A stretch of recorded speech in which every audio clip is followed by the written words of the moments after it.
Joining me now with reaction, two men who challenged the Speaker for his speakership. Texas Congressman Louie Gohmert, Florida Congressman Ted Yoho is with us. Guys, good to see you. Thanks for being with us.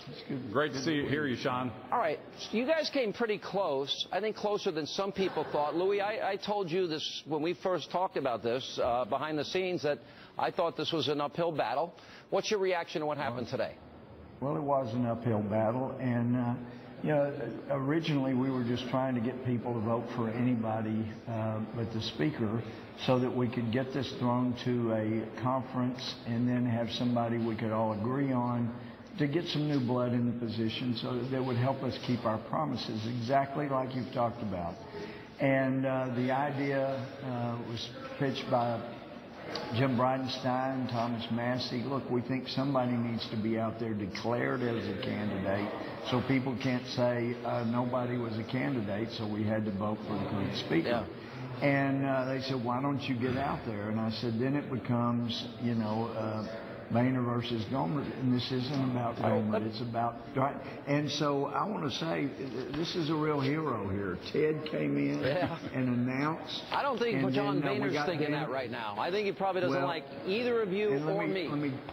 Well, let me tell you, Daniel Webster came in today. He's a real hero, and I'm trying to get it confirmed. I heard that he may have just gotten kicked off rules with Nugent. Let me talk strategy, that's got to stop. Louie, we're running out of time. Let me go to Ted. Right.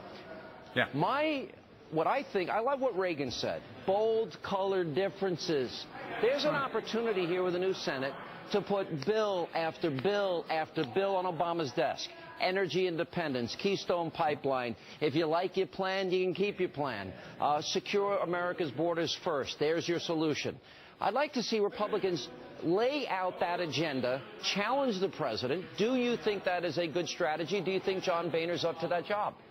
I think it's a great strategy. In fact, our goal is to work with the Senate to bring out health care, not just repeal, but replacement, put health care back into the hands of the doctors and the patient where it needs to be.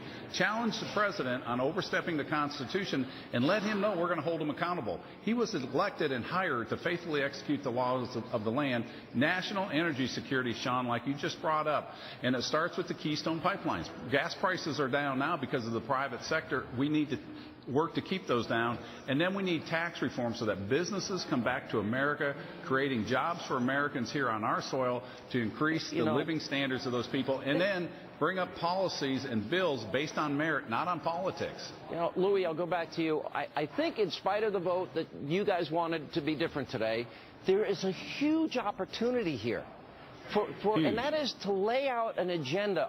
I think if I were to ask the average American where Republicans stand on issues, how they're going to solve 50 million Americans in poverty on food stamps, 92 million Americans not working, they can't give an answer. Isn't part of the job now to explain that there's another way to govern besides the $7.5 trillion of new debt that Obama's given the country? Yeah, there absolutely is, and that is part of the job. It needs to be explained, but it doesn't need to just be explained. It needs to be done. We need to be passing those bills to do that. But if Webster and Nugent are being punished, then we're going to have another fight real quick, and it's going to be pretty nasty.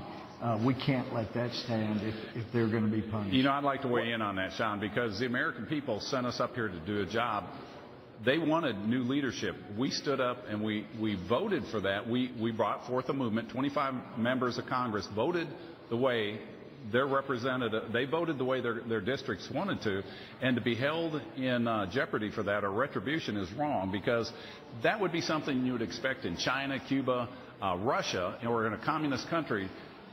When you have a voice of dissension, you'd be punished. But in America, where we honor free speech and a Constitution that protects that, we should not have to go through that. Both of you, yes or no, has Boehner reached out to you guys? Do you think he will reach out to you? Because I think that would be a smart thing for him to do. Louie, you go first. Well, actually, when he came into the chamber, there wasn't enough seats because of so many people were in the chamber. And so, yes, I reached out my hand to him. He reached out his hand to me. And he went by. That was all the reaching out. Sean, I looked at him in the eye after the vote. I said, Mr. Speaker, congratulations, you won. I look forward to working with you to make this the best Congress America's ever seen.